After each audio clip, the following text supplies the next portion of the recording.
293 young people can be trafficked, it is in fact a very big problem.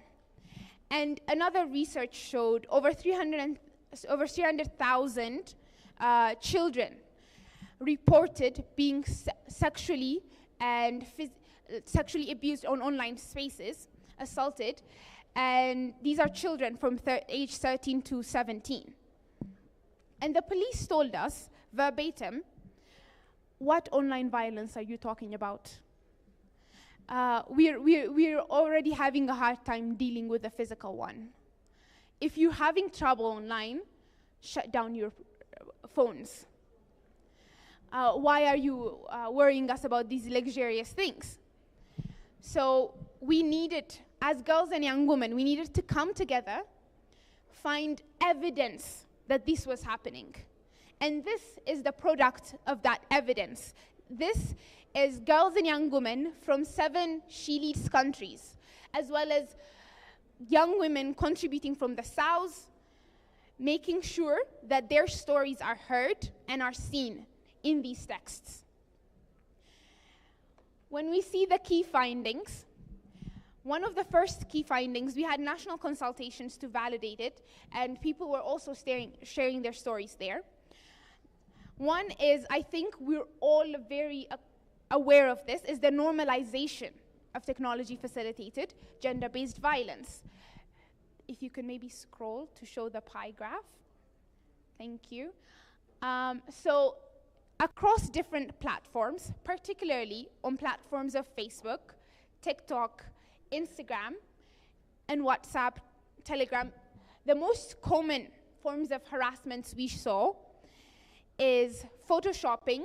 Girls and young women were having people Photoshop their pictures, the pictures that you post online, being taken, photoshopped, and then shared in class groups, in workplaces, and being bullied and harassed.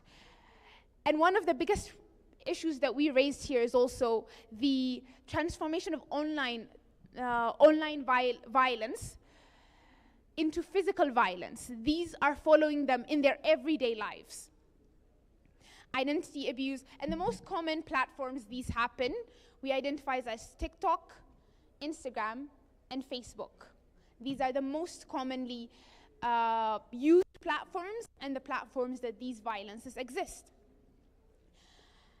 And from the girls and young women that shared, as Feni told you, 63% reported that they faced online sexual exploitation and abuse. Mind you, from the 37%, there were girls that didn't know what online violence was, to say that they were violated. The second finding was social stigma and victim blaming. Just like the police officers said, shut down your phones, there's a lot of violence that is happening, and girls and young women cannot come forward because they're seen as the party, as the reason the violence happens to them. I'm sure this is also common to physical gender-based violence and has followed us to the online space. One of the most recurrent things we've seen is relations to the offenders. The biggest misconception on online violence is strangers approach you, and strangers are the ones that are doing this to you. But there are so many stories that are coming out of classmates, neighbors, brothers, and family members that take pictures, that Photoshop them, deep fake them, put your information out there, and these victims know the offenders. And the problem with that is they're now double victims, because if they come out, they're also coming out to the social circle and the support system they think they have, and accusing somebody they trusted. Another is the lack of awareness. This is also a big reason why we did the research, is the gap between the rate of digitalization and the online risks and vulnerabilities girls and young women are facing. There's very low digital literacy level and very high expectation to exist in online spaces. How many of you even in advocacy spaces where you called on to attend meetings on Zoom, Google, be part of WhatsApp groups that force you to stay online if you want to be informed. And in these very spaces, you face violence. Another amazing discovery we actually saw in our consultation is girls and young women came up with their own safe online practices. When they were facing, they did not keep quiet. They did not stay victims. They found their own practices and they adapted.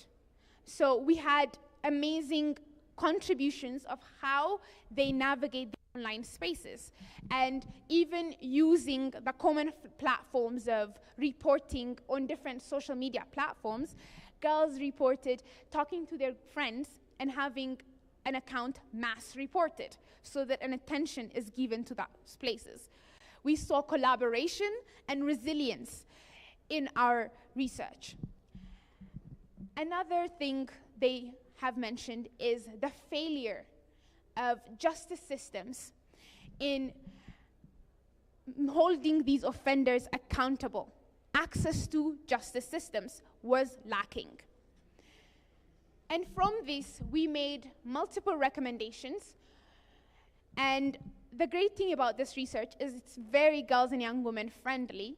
So you will find recommendations for schools to educate and raise, to include, to develop with the participation of girls and young women themselves, modules on online sexual exploitation and abuse, technology facilitated gender-based violence, and to include it in their curriculums in school, and to establish safe spaces for young people to share their experiences about these things. We have recommendations to families to ensure they have power to prevent and support girls and young women. We have recommendations for civil society organizations to mobilize and raise awareness and create projects that target online sexual exploitation and abuse. We also have recommendations for governments in strengthening legal frameworks, implementing new programs, and enhancing support systems. And we also have a call to action to girls and young women themselves. Before ending my presentation, I want to thank the She Leads program and the partners, because one of the biggest objectives in the civil society domain was to ensure that there is a girls and young women mobilization, there's a movement. And this was a girls and young women led initiative. It was girls and young women that collected the data, that ensured every single process, and are now doing the call to actions and disseminating this information. So thank you to all the partners and the She Leads project for capacitating us as girls and young women to make this happen. And I hope this is a call to all girls and young women, civil society organizations that are here, because these are evidences and stories. These are recommendations with many inclusive voices that you can take to your governments, to your tech companies to ensure platforms are properly regulated, and to civil society organizations to develop projects. Thank you.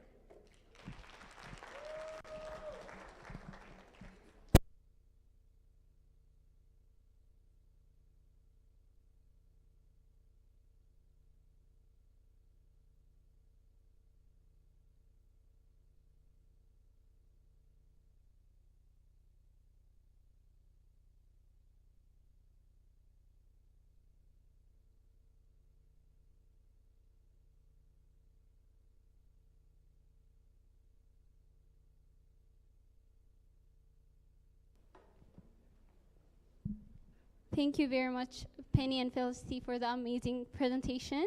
So a round of clap for them. This is a hard work of Mandis from the Pan-African Advisory Board. So now we will be calling Alvin for the plenary session. So a round of applause for Alvin.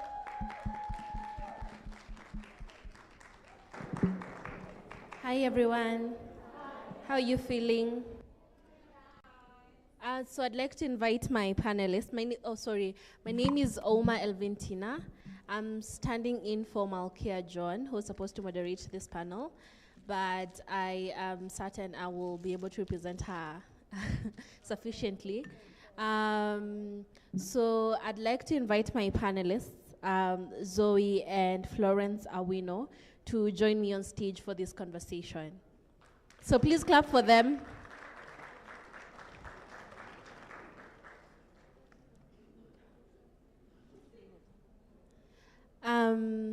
Florence. Please let's clap for Florence as she comes.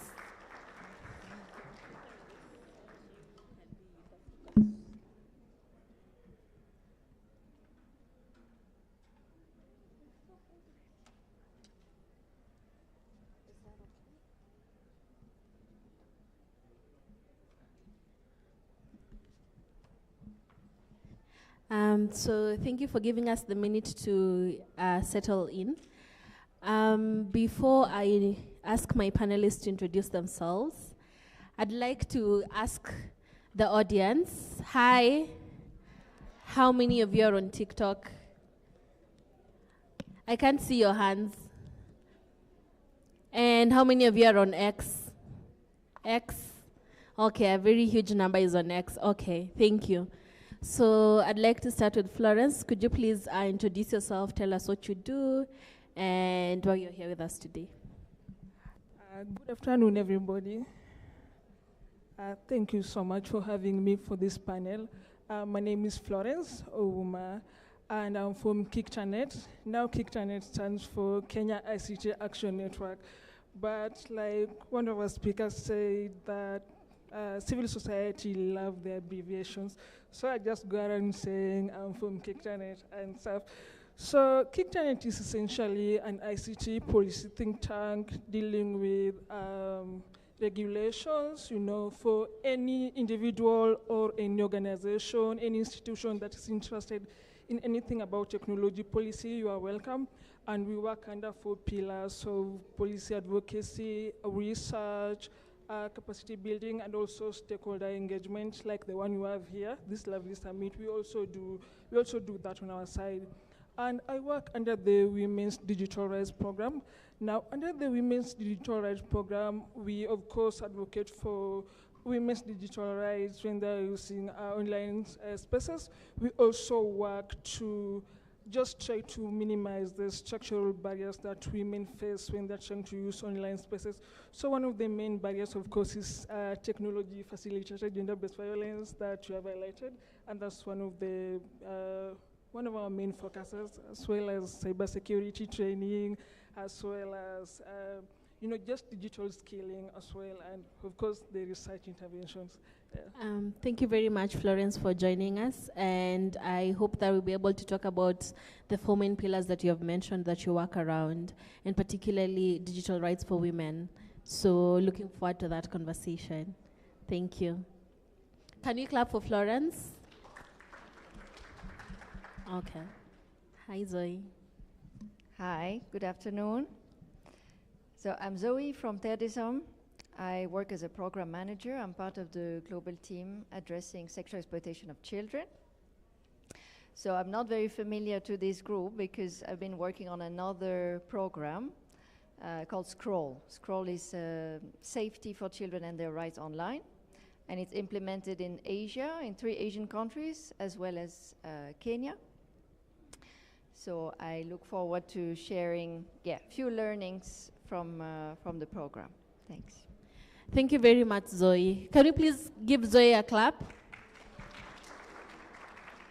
So back to my audience, Fanny and Felicity did share their research on the research they did with girls and young women around their safety online, right? And what they shared is more from a personal level. What JW shared is, the interactions with violence online or interactions with people who have, in one way or the other, subjected them to harm online, right? So just to give context to this conversation, I know that girls and young women in this room last year, last year in January, organized for the End Femicide March. How many people went to the march last year in January? People from this side, did you go to the march? Kenyans, did you go to the End Femicide March? Okay. And how many young people went to the Reject Finance Bill protest that happened in June? The power of injecting. Okay, good. Something else. For the people who are on TikTok, do you remember in 2023 when the government was really considering banning TikTok? Why was the government planning or thinking around banning TikTok? Anyone? There was a time, early 2023, if I'm not wrong, when the Kenyan government was seriously considering banning TikTok in the country. And we've also seen that when Trump came into power, some of the things that the US government was considering was to also ban TikTok, right? So anyone from Kenya who remembers why the government was considering banning TikTok? Yes, Glenn? Tap the screen. Why were people tapping the screen?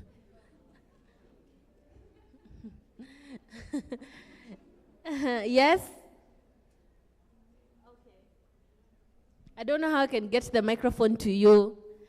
Can you maybe try amplifying?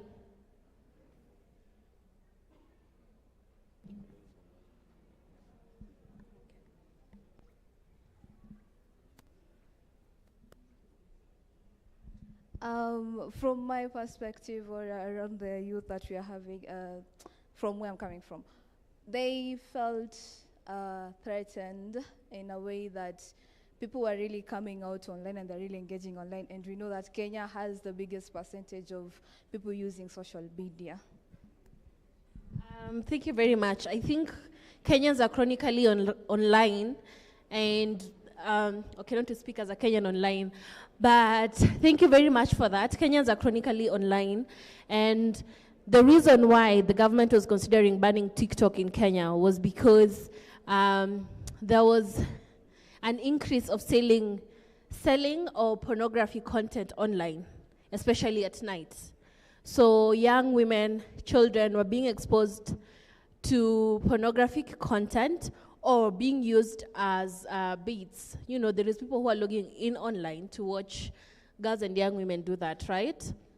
So from a movement perspective, I would say, because we've talked about the personal perspective with the research presented by Fanny and Felicity, is that young women and girls in Kenya have been organizing as movements, and we've done that with End Femicide, we've done that with Reject Finance Bill, and we continue to do that online on X.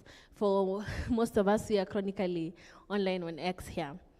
So what we have seen, number one, with the government trying to ban TikTok, is that the safety of our children, our siblings, ourselves online is put to question, right? Because selling pornographic content online of minors most of the time, and with us being online, there is the urge for people to create deepfakes so that they can put this content out, essentially exposing us to harm, right? Something else that has made us realize that we're not safe online is with the Reject Finance Bill. We experience a lot of abductions and arrests by the government, by the state, towards young people who are organizing against the Finance Bill 2024, right? So my question to Zoe, now that I think I've given context of the Kenyan context on organizing online by the GYWs and other young Kenyans, is that how can we stay safe online? Of course, there are weak links. The government can easily surveil you. We've talked about government using spyware to be able to monitor what activists, some of them here, young feminists here who are organizing against bad governance. So how can we stay safe online? What would you recommend from experiencing working with children and implementing Scroll in the Asian countries? What do you think these wonderful young women can do to stay safe online? Thanks very much. Yeah, I mean, I've been working on this issue for almost 6 years now in various countries, and I think, and the most basic thing is that we see a lot of similarities across the context, right? That the root causes are extremely similar, and also because the platforms that are used across different countries are similar. So, yeah, we wanted to focus on solutions, right, for this panel. But first of all, I want to say that maybe the problem is even bigger than when the research was launched, right? Because when the research was conducted, that was before the big boom of AI. I think a couple of years ago it was conducted. And in the past year, there's been a huge increase in the use of AI to facilitate online gender-based violence. So when we see there was a result about photoshopping, right? So now we don't call it photoshopping anymore already. We call it deepfakes, we call it generative AI, and we know this is used for various instances of violence like sexual extortion, bullying, etc. So the issue has probably grown since the research has come out. In terms of solutions, things that are common across many countries, first of all, and it was mentioned this morning, is the lack of digital literacy, that you can be online all day. It doesn't mean that you are necessarily digitally literate. It doesn't mean that you are able to navigate risks, right? So whether it's for older generations or newer generations, that digital literacy is extremely important, and for now it's not embedded in the education systems, for example, for most of the countries. So that's a huge work to do, and a very basic systemic solution. And the other thing which is very common is the intergenerational divide, which was mentioned also a few times. So not only for the politics, but also for the conversations, right? That people, families nowadays, they have not been in an environment, they have not learned to interact with each other about what they do online. So even if everyone's online, and most people are online, they have different online lives and online practices, right? So that creates that secret. Sometimes I use this word, that online lives are many times secret to the people around us, and that's what creates a lot of risks. So then that's a matter of how we communicate with each other, and also how we question the norms, right? Like it was also mentioned this morning, what we see online is only basically an exacerbation of the harmful gender norms that are there. I'll stop here if you want to add something. Thank you very much, Zoe. I think one thing that you've mentioned that has been repeatedly mentioned today is the intergenerational divide, or the way Wanja addressed it as intergenerational tensions. The fact that there is Gen Z and boomers and Gen Alpha, there is that belief that, technology is for young people. Certain social media platforms are for young people. So we have sort of, as parents, okay, I'm not a parent, but we have sort of relegated the use of technology as a young people thing. Therefore, we really do not, let me say as a society, we are not really keen to observe or understand what young people are doing online. Hence why probably online violence amongst children is on the rise. So, and just to tie this in, I'd like to listen from you, Florence. How can you hold platforms accountable? In the sense that I know Kenyans currently, we chronically organize on X and on TikTok. And with X being like the opinion leader. The people on X decide that, we're going to go to the streets on Wednesday, and then the message flows down to TikTok, and then there is all that kind of planning. So how can we hold X TikTok, Facebook, Instagram accountable to the safety of, its users, because I know how, as Kenyan Gen Z, we have in the previous past, is we realized at some point, I think June 25th last year, that the government tried to limit our engagement online and decided to, cut off internet access. And we found the culprit to be Safaricom. And I think up to now, we still boycott Safaricom every Monday, right? So that is one thing that Kenyan Gen Zs do. The other thing is that people migrated from X to Blue Sky. How many people are on Blue Sky? Anyone on Blue Sky? Oh, lovely. Okay, so yeah, ideally what people have done is, because they cannot hold TikTok and X and Instagram accountable, they have moved to platforms where they feel much safer, that they're more feminist and more considerate about how people are engaging online on those platforms. So how do we hold these platforms accountable? Thank you for that question. I think it's very interesting, but before I dive into it, I wanted to just build on the last point that you said about, parents considering internet not to be for them, but for young people. Because when we tried to do a training, we went to Nakuru town. For Kenyans, it's just a few kilometers away from Nairobi. So we went there and decided to do a training for persons with disabilities. They were quite older. They were the older demographic.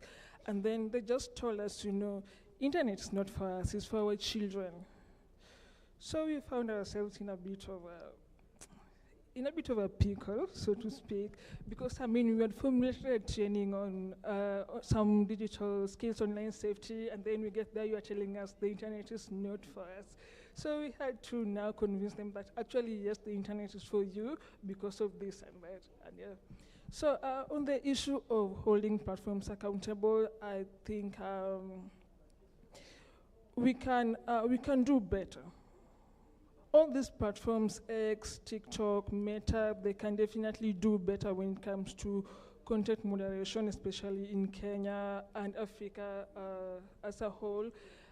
Because one thing I realized in our work is that when technology facilitated gender-based violence is perpetuated in vernacular, in local languages, actually there's very little hope that you will get some help from these platforms when you report, because the person that's moderating this content is probably not likely to be familiar with language like Kikuyu or Luo or Luya. So even as people are being replaced by AI and other AI systems, even these systems are not familiar with the language, the local vernacular language. Even in your counties, you have your local languages. So we find that there's the gap in enforcing harmful speech patterns and harmful content when it's perpetuated in local languages. So what we have done from our own experience with it is that we wanted to show these tech platforms that, okay, you have a problem, but we want to collect evidence first. So the evidence we collected was that we developed gender-based, we developed some lexicons, what we call lexicons. Now, these lexicons are basically keywords in 6 Kenyan languages: the Kikuyu, Luo, Ateso, Somali, Luya, and another one I forget. But we compile all these words that are usually used to perpetuate TFGBV on online platforms and their translations, and we said now we are going to take these reports to this tech platform and tell them, look, these are the languages that are not covered as part of your content moderation systems, So we are going to lobby tech platforms. And another way on the side of policy, actually the High Court of Kenya recently told us that, now you can actually sue these companies. Actually, Meta has a lot of lawsuits, not to throw shade, but just what's happening out there. The judge said you can sue Meta for human rights violations, for not moderating their content properly. They also allowed Kenyan legislators to sue Meta for the atrocities that happened in Ethiopia. because there was a failure to regulate the hate speech that fund the civil war that was going on there. So Kenyans are suing Meta for Ethiopia from Kenya. So I feel we are doing fairly well when it comes to the legislation of, legislation when it comes to content moderation. I feel like it's time to hire, even as we transition to AI, I feel like AI cannot replace everyone and everybody. So I feel like we still need to retain the place of African content moderators, treat them well, pay them well, provide mental health support.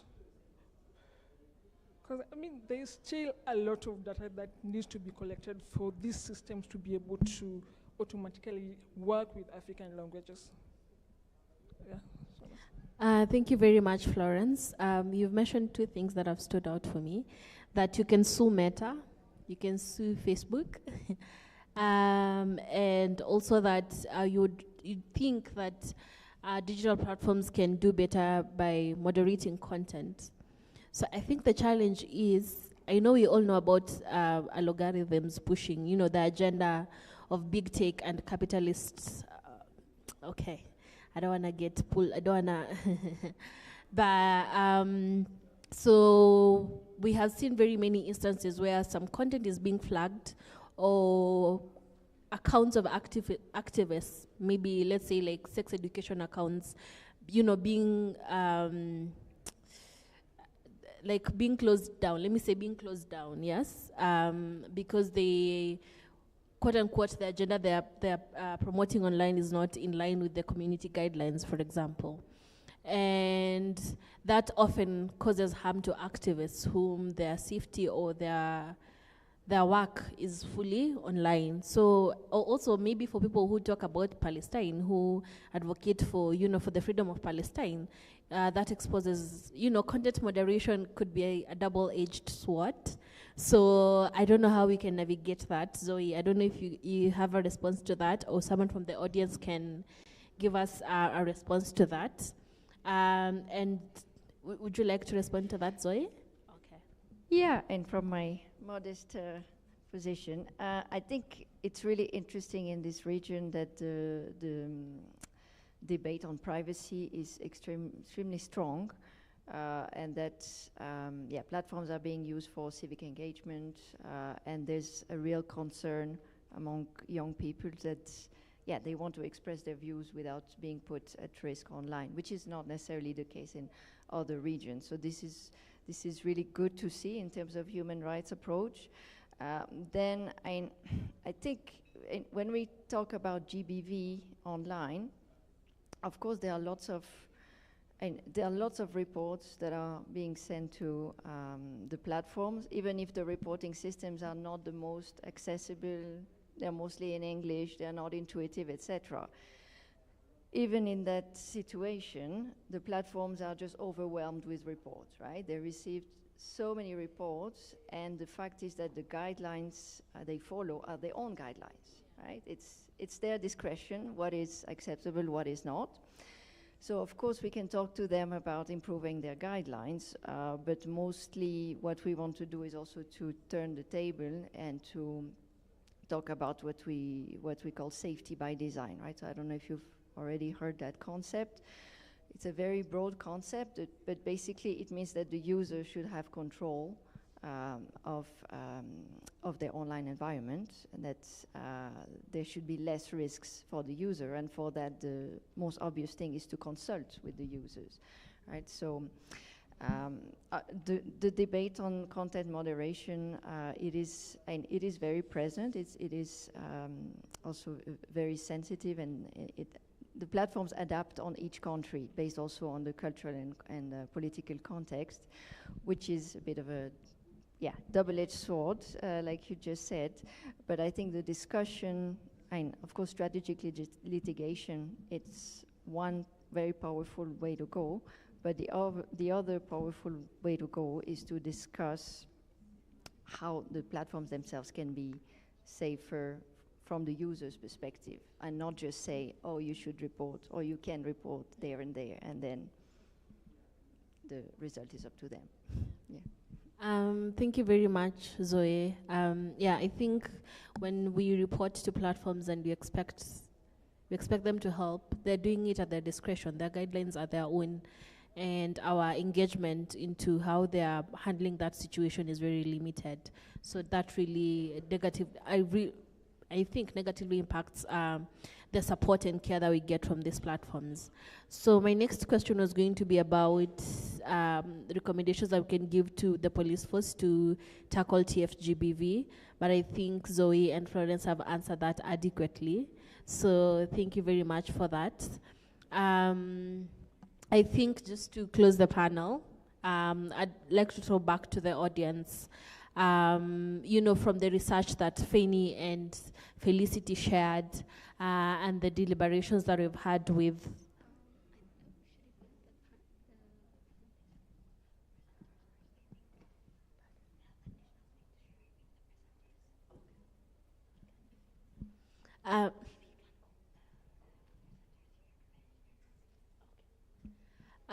sorry for that. So I'd like to throw back to the audience from the deliberations we've had with the panel and the presentations made by Fanny and Felicity. I'd like to know about you from a personal perspective. How are you ensuring that you're not exposing yourself to violence online or exposing your friend or your colleague or your child to violence online? I'd like to get 3 responses. How are you staying safe online? Or from this conversation, what are you going to do? So I have one hand here, another one there. 3, okay, and 4. So we have 4 hands.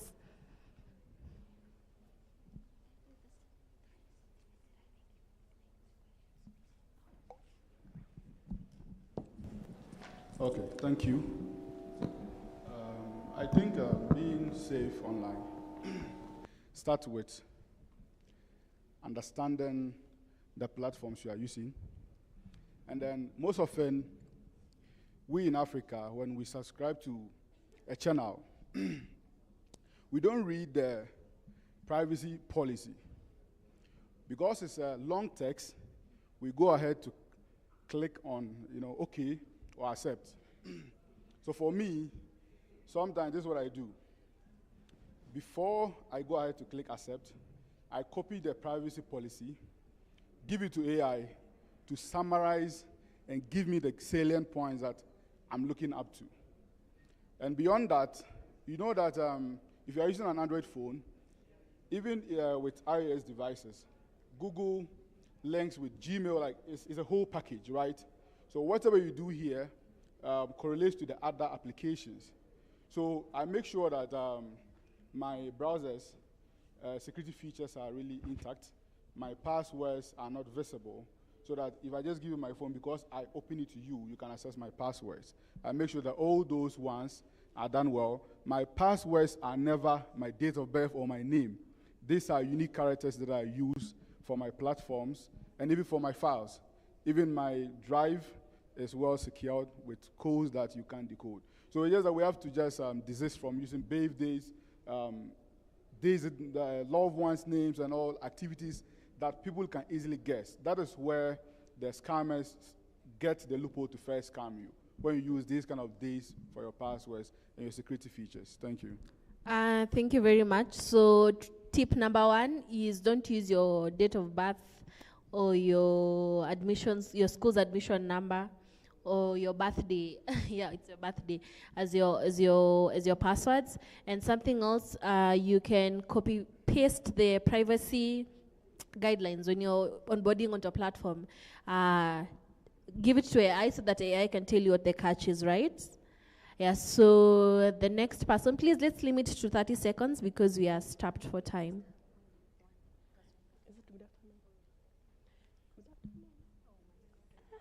Good afternoon to you all. Good afternoon to you all. Yes. I'm called Sache Brenda, a woman of integrity and got these opportunities coming from Uganda.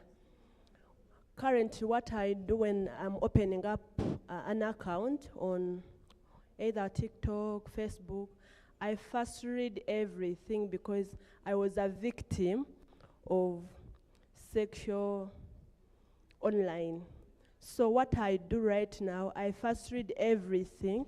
After understanding it, then I apply, and I don't use my real names because sometimes back, someone inboxed me using my name, and I was wondering, how did she get my name?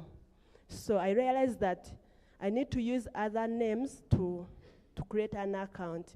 And I really want to thank the people who trained us on that online bullying, because I realized that many of us in our country, especially girls who are coming from slum areas and we have phones, we really face a lot and we don't know how to report about that. So I want to give credit to those people who came and taught us. Thank you so much for opening our eyes and opening us to the online world. Thank you very much. So tip number 2, you might want to use an alias or a pseudonym for your online engagements so that you can stay safe. That's what she does. Yes, Lovin, 30 seconds, please. 30 seconds. Okay. I think the guys on Facebook Kenya, you actually interacted with this. You just click on random links and then pornographic materials are uploaded to your page. 100 of your friends and family are tagged, and then you cannot undo it unless you delete that account. I think most of us probably saw that. So tip number 1, don't go clicking around links.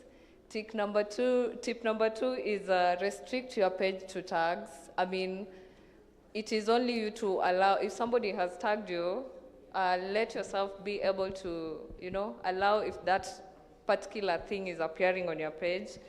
Number 3, on trolling and everything, analyze. Analyze the situation.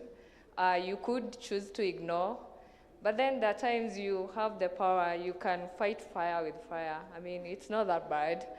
Also, take breaks if need be. If you feel overwhelmed, just take that digital detox. Thank you very much, Lovin. Among her very many tips, please remember to detox, do a digital detox. And to our final comment, please, 30 seconds.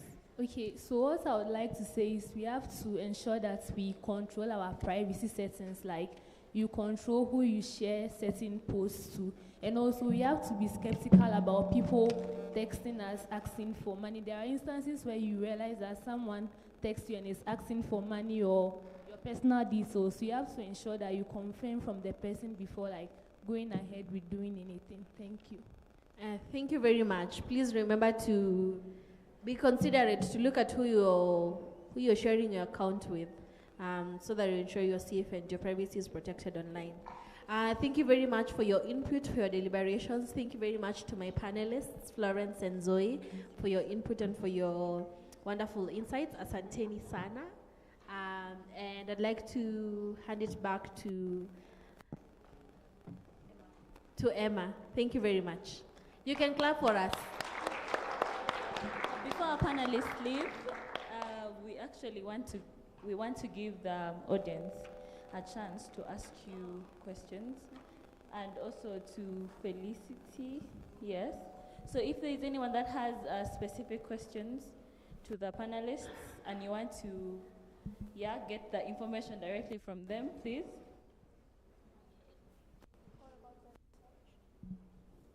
Hello.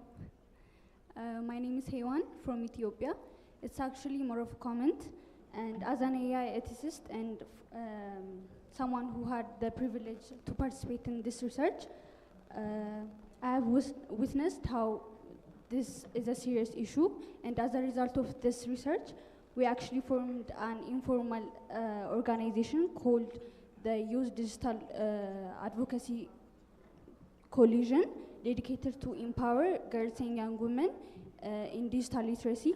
So organizations who focus on this area, you can partner with us and work with us to empower girls and young women in digital training, give them digital training, and empower them.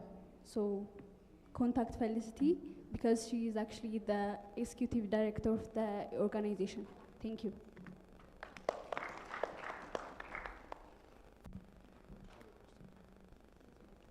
So my question goes to, I think, the panel.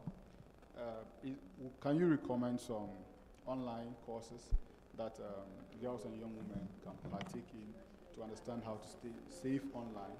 That might be of help to them. Thank you.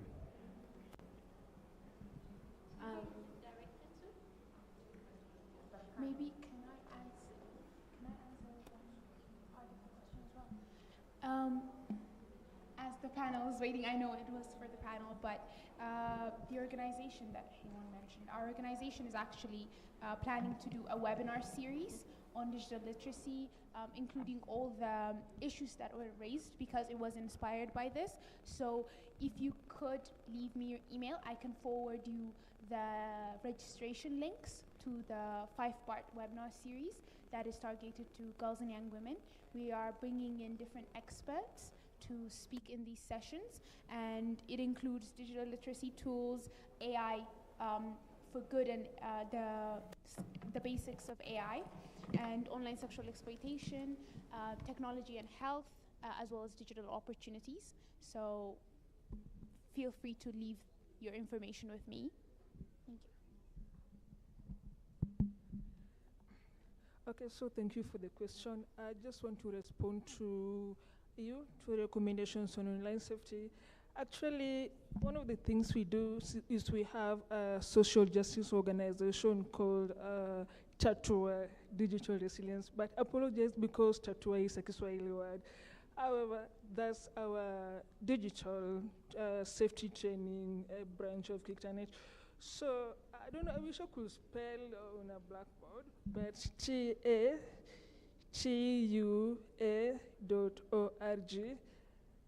And also you can just talk to me, or you can just email me requesting that your organization or your collective needs a digital safety training, and as Kiktanet we will be happy to host a webinar, especially if enough of you are interested in something like that, because our webinar is free.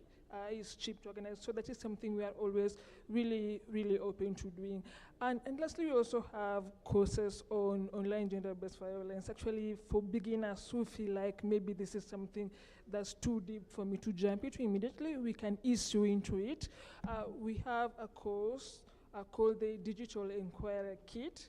It's on a platform called Itinge. But I apologize for all these words I'm saying. You can just come to me on your way to lunch or after lunch, and I'll just show you our website, just teach you how to navigate these things before I go home. But please feel free to check my email, just email me with your requests, and I'll be so happy to act on them and have something come out of this engagement. Yeah. Thank you very much, Florence. Any more questions?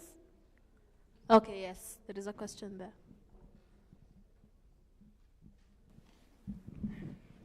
Yeah, I have a question.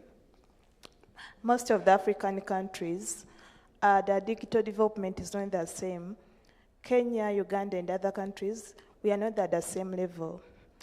And now here comes a young woman who has an issue to claim at court or a complaint you've taken to police. But for example, in my country, Uganda, there's most of the cyber crimes. To get justice for them, you must involve other countries to help you in gathering the evidence, to prove a video that this one, someone sent it. You know, the AI era didn't begin with our countries. We are just copying it from other countries. So as civil society, or from your perspective, how shall we handle such a situation? Thank you. Would you like to respond? I think Ilam also has a question, so let her ask it and then they can be answered at the same time, and then we shall close it for questions. So my question is that we've seen that for the platforms, for the social media platforms, they might be doing things to protect, safeguarding things, but we can also report or make them accountable, those platforms. But I think the gap is not, there's a gap in the law, but I think the gap is also in the information. For example, if you ask me to report them, I might not get the access, or I don't even know, especially coming from African countries, how am I supposed to report them, or how am I going to be in that position? Because I think there's also a gap in the information as well. Thank you. Thank you very much, Ilham. I can respond on the first one, maybe on access to justice, right? Okay. Yeah. Yeah, and it's true that across, and we've seen it in Kenya. We actually had a small project called Scroll Response, working with law enforcement on the same issue. And we've also done some context analysis around what's happening also in other African countries.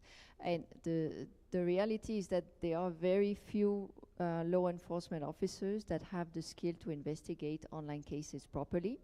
There are lots of issues around frontline police officers taking it seriously, to start with, collecting evidence, and then following a proper chain of evidence so that it actually reaches the law enforcement officers that are equipped and also authorized to validate that evidence and then to the court. So the chain from the report, obviously there's lots of barriers to reporting, and then there are other barriers at all stages, and including in the court. If a case reaches the court, many times in Kenya, the case is actually qualified as a defilement rather than an online case because it's easier. But not all online cases are defilement, and maybe there are other charges that should be also filed for the same perpetrator. And the first thing we can do is to sensitize these police officers so that they take it seriously. They connect with organizations or community-based groups to take the matter seriously. That online crimes have devastating consequences. And then, it's a bit of a long-term work, but the good news is that Kenya has, I'm not sure about other countries, Kenya has strong policies that are instructing systems to integrate online safety and online crimes. We can only work on building capacity and advocacy step by step. In the meantime, access to justice might take other ways as a short-term solution for some of the victims, which is unfortunate, obviously. I hope, okay, thank you. So just to respond to your question, Ilham, quickly. Can you hear me? Okay. So we did talk about strategic litigation and how Kenya is more advanced to that. And Florence gave a scenario where Kenyans are suing Meta for Ethiopia. So while it's almost ineffective to be reporting on the platform, I think we can take the route of strategic litigation to hold the platforms accountable, like Florence had talked about in our conversation. Yeah. So that's it. Thank you very much. Thank you so much. Let's have a louder hand clap, please. You're clapping until they leave.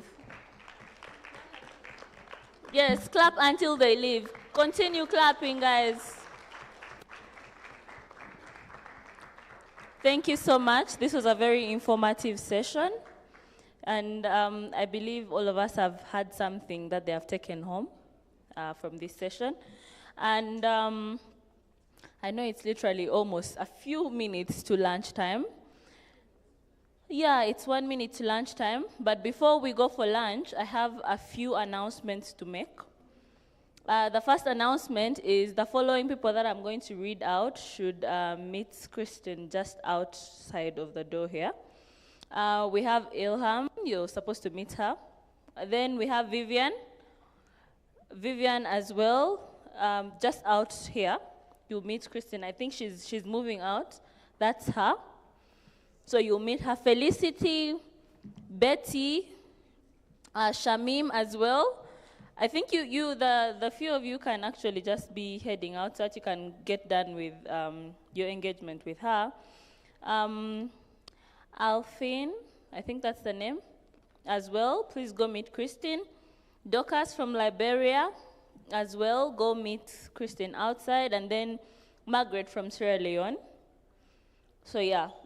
And then for the meal cards, the meal cards are actually going around. So we're going to get meal cards before we actually head out for lunch.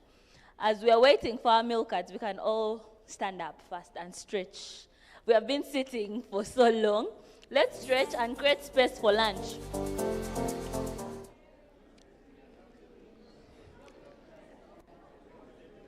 You have your meal card?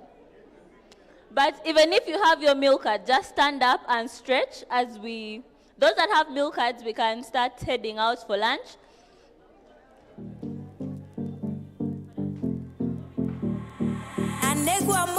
Oh, by the way, we are supposed to move with our bags like we did yesterday. So let's move with our bags.